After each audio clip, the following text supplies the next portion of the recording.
एक सच्चे नेता की कहानी जिसे सुन के आप सभी लोगों को काफी मजा आएगा। सो मूवी की स्टार्टिंग होती है। हमें रेड्डी नाम के नेता दिखते हैं जिन्हें सारे लोग बहुत मानते थे। रेड्डी काफी ईमानदार नेता थे। उनके बेटे जगन को अपने पापा पे फक्र होता है।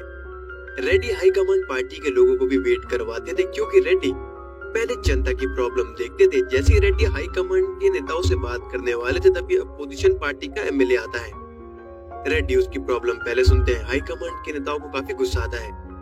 वो एमएलए बताता है कि कुछ गवर्नमेंट ऑफिसर्स गरीबों का घर तोड़ रहे थे। मैंने ऑफिसर को रोका, मेरी बहस हो गई कलेक्टर से। कलेक्टर ने मेरे पे कंप्लेंट कर दी। रेड्डी सीएम थे, वो कलेक्टर से बात करते हैं। कलेक्टर कहता है मैं उसे सबक सिखा के रहूंगा। रेड्डी कंप्लेंट वापस लेने के लिए कहते हैं। कलेक्टर मना करता है।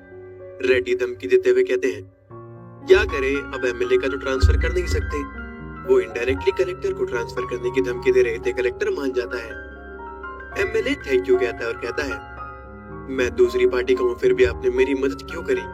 रेड्डी कहता है मेरे लिए पार्टी मैटर नहीं करती, जनता की भलाई करती है और तुम और मैं दोनों जनता की भलाई चाहते हैं, इसलिए पार्टी मायने नहीं रखती।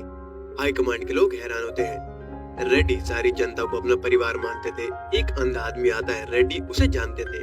अंधा आदमी कहता है मेरी बेटी को प्रॉब्लम है। वो बताता है मेरी बेटी को सुनाई नहीं देता बचपन से, इसलिए वो बोल नहीं पाते। डॉक्टर ने सुनने की मशीन के बारे में बताया है लेकिन वो बहुत महंगी है।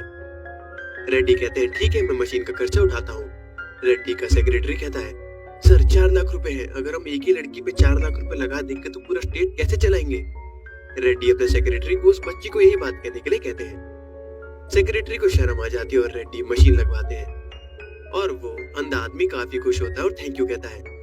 रेड्डी अपने सेक्रेटरी को कहते हैं हमारे स्टेट में जिसको भी ये प्रॉब्लम है सबको ये मशीन लगाओ, कितना खर्चा आएगा। सेक्रेटरी कहता है 2 या 3 हजार करोड़, इतना पैसा हम कहाँ से लाएंगे। रेड्डी हंसते हुए कहते हैं अगर सीएम को भी अपने काम करने के लिए पैसे खर्च करने पड़े तो उसे सीएम होने का क्या फायदा। रेड्डी रात को बहुत टेंशन में थे। वो अपने बेटे जगन को बुलाते हैं। रेड्डी कुछ बताना चाहते थे लेकिन नहीं बता पाते। वो काफी परेशान थे। जगन बेचारा समझ नहीं पाता और अगले दिन फ्लाइट एक्सीडेंट में रेड्डी की मौत हो जाती है। जगन और उसका पूरा परिवार टूट जाता है। पूरा स्टेट काफी रोता है क्योंकि सभी लोग रेड्डी को काफी मानते थे। सारे एमएलए जगन को नेक्स्ट सीएम बनाना चाहते थे लेकिन सेंट्रल पार्टी वाले मना करते हैं। वो अपना सीएम बनाना चाहते थे। अपोजिशन पार्टी का लीडर टीवी देख के कहता है अच्छा हुआ रेड्डी मारा गया, लेकिन उसका बेटा ऐसे सामने आएगा मैंने ये नहीं सोचा था। सारे एमएलए जगन को सीएम बनाने के सपोर्ट में थे लेकिन सेंट्रल पार्टी की लीडर कहती है मैं डिसाइड करूंगी कौन सीएम बनेगा। वो किसी को सीएम बना देती है। जगन को फर्क नहीं पड़ता क्योंकि वो पॉलिटिक्स में नहीं पढ़ना चाहता था, लेकिन वो अपने पापा की जली हुई डायरी देखता है। सारी जनता काफी नाराज थी और दुखी थी। जगन सारे लोगों के सामने स्पीच देता है। वो अपने पापा की अच्छी चीजें बताता है। सारे लोग उसे पसंद करने लगते हैं। वो चाहते थे कि जगन सीएम बने। जगन उस अंधे आदमी के घर जाता है। उसके परिवार वालों ने रेड्डी की फोटो लगा रखी थी। वो रेड्डी को भगवान की तरह मानते थे। अंधे आदमी की बीवी कहती है किसी भी भगवान ने हमारी मदद नहीं की, हमने सबसे मदद मांगी थी पर रेड्डी जी ने हमारी मदद की और आज उन्हीं की वजह से मेरी बेटी मुझे माँ बोल पा रही है। हम उनके एहसान कभी नहीं भूलेंगे। जगन अपने पापा के लिए अब यात्रा निकालना चाहता था, सबसे मिलना चाहता था ताकि उसे अपने पापा के अच्छे कामों के बारे में पता चले, लेकिन हाई कमांड वाले उसे मना करते हैं यात्रा निकालने से। जगन उन्हें समझाता भी है कि वो पॉलिटिक्स के लिए ये सब नहीं कर रहा है, लेकिन हाई कमांड वाले नहीं सुनते।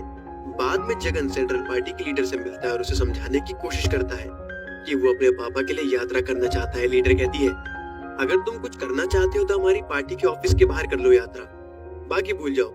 और लीडर नहीं मानती। जगन के पास कोई चारा नहीं था और उसके पापा ने उसे हमेशा समझाया था कि अपनी जुबान पे हमेशा कायम रहना चाहिए।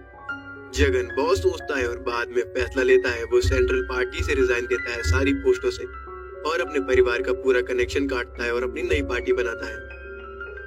काफी मिनिस्टर उसे सपोर्ट करते हैं। सेंट्रल पार्टी को गुस्सा आता है। वो अपनी रैलियां करते हैं। ब्लाइंड आदमी रेड्डी का पोस्टर लेके रात को खड़ा था। जगन उससे मिलता है और कहता है आप यहाँ क्या कर रहे हो इतनी रात में। वो ब्लाइंड आदमी कहता है रात हो गई क्या, वो रेड्डी जी का बेटा यहाँ आने वाला था ना, तो उसे सपोर्ट करने के लिए आया था। जगन कहता है लेकिन आप तो उसे देख ही नहीं सकते। ब्लाइंड आदमी कहता है वो मुझे देख सकते हैं ना, उन्हें पता चलना चाहिए कि हम सब उनके साथ हैं। जगन कहता है मैं ही रेड्डी का बेटा हूँ। वो आदमी खुश हो जाता है। जगन पार्टी के लिए रैली करता है और लोगों की मदद करता है। उनकी प्रॉब्लम जानता है। सेंट्रल पार्टी वाले जगन को कैसे भी हराना चाहते थे। ताकि कोई उनके खिलाफ वापस आवाज न उठा पाए। और अपोजिशन पार्टी वाले भी जीतना चाहते थे, लेकिन जगन आसानी से इलेक्शन जीत जाता है और सेंट्रल पार्टी एक भी सीट नहीं जीत पाती। सब हैरान होते हैं। जगन काफी खुश होता है और उसके समर्थक भी। जगन स्पीच में कहता है, उन्हें लग रहा होगा मैं तुक्के से जीता हूँ, लेकिन उन्हें जल्दी ही पता चल जाएगा ये बदलाव की शुरुआत है। सेंट्रल पार्टी की लीडर कहती है, हमारे 125 साल के राज में ऐसा कभी नहीं हुआ। सारे रिसोर्सेज होने के बाद भी हम जगन को हरा नहीं पाए। सेंट्रल पार्टी के एमएलए जो रेड्डी के साथ थे वो इस्तीफा देकर जगन की पार्टी में जाते हैं। अपोजिशन पार्टी का लीडर 1 करोड़ का फ्रॉड का आरोप लगाता है जगन पे और सेंट्रल पार्टी वाले उसका साथ देते हैं, जिसकी वजह से जगन के ऊपर सीबीआई लगती है और पूछताछ के बाद जगन को जेल ले जाया जाता है। लेकिन वो फिर भी खुश था और सबको शांत रहने के लिए कहता है। सेंट्रल पार्टी वाले पुलिस के जरिए जगन की हालत जानना चाहते थे, लेकिन जगन आराम से जेल में सो रहा था। सेंट्रल पार्टी के मिनिस्टर हैरान होते हैं और कहते हैं, कोई इतनी टेंशन में जेल में आराम से कैसे सो सकता है। तभी एक मिनिस्टर कहता है, वो रेड्डी का बेटा है इसलिए। और जगन 11 महीने जेल में रहता है। उसका परिवार परेशान होता है, लेकिन जगन सबको लड़ने के लिए कहता है। वो हार नहीं मानना चाहता था। उसका परिवार पार्टी भी संभालता है और जगन को निकालने में भी ध्यान देता है। सेंट्रल पार्टी वाले एक बिल पास करवाना चाहते थे। उन्हें जगन का वोट चाहिए था उस बिल के लिए। वो मिनिस्टर को कहते हैं, उसे हमारे फेवर में वोट करने को कहो, हम उसे जेल से निकलवा देंगे। मिनिस्टर जगन को बताता है, लेकिन जगन मना कर देता है और काफी मुश्किलों के बाद जगन की बीवी जगन को जेल से निकलवाई देती है। जगन अभी भी काफी काम था। रिपोर्टर जगन से पूछती है कि आपकी पार्टी, बिजनेस सब कुछ सील कर दिया गया, आपका क्या कहना है इस पे? जगन हंसते हुए कहता है, मेरे पापा ने गांव में एक घर ले रखा है। मेरे पास खोने के लिए कुछ नहीं है। मैं लास्ट में अपने गांव जाकर रह सकता हूँ। मुझे खाने की भी दिक्कत नहीं होगी। जगन सर्वे में जीत रहा था। अपोजिशन पार्टी का लीडर वादा करता है किसानों के कर्जे माफ करने का।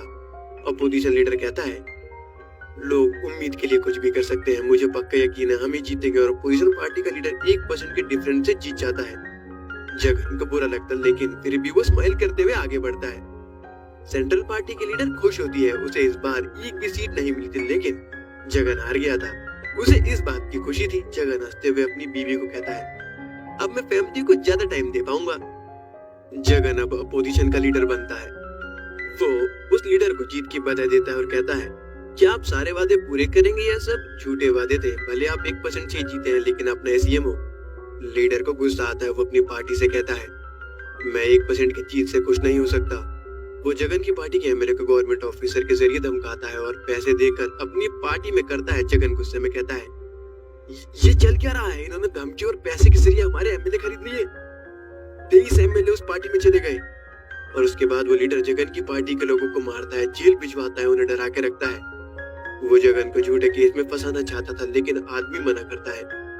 जगन उसके पास जाता है। आदमी पीटा हुआ था। जगन कहता है, जिसने तुम्हें मारा है मैं तुम्हें उससे सैल्यूट दिलवा के रहूंगा, वादा है मेरा। जगन काफी परेशान था। पार्लियामेंट में उसकी कोई नहीं सुन रहा था। वो अपने पापा की कब्र पे जाता है। उसके सामने उसके पापा आते और कहते हैं, पॉलिटिक्स और जिंदगी में सब्र रखना जरूरी है, बस अपना काम ईमानदारी से करो। जगन समझ जाता है। जगन सारे लोगों से मिलता है, उनकी परेशानियां सुनता है और उनके साथ काम करता है और सब लोग उसके साथ हैं। और इस बार जगन बड़ी मेहनत से भारी नंबर से जीतता है। अपोजिशन लीडर और सेंट्रल पार्टी वाले हैरान होते हैं। वो कुछ नहीं कर पाते और ये मूवी यहीं पे खत्म हो जाती है। और आखिरी में हमें रियल सीएम की फुटेज दिखती है और उनके स्ट्रगल्स की भी हमें बात बताई जाती है। और ये मूवी फिर यहीं पे आकर खत्म हो जाती है।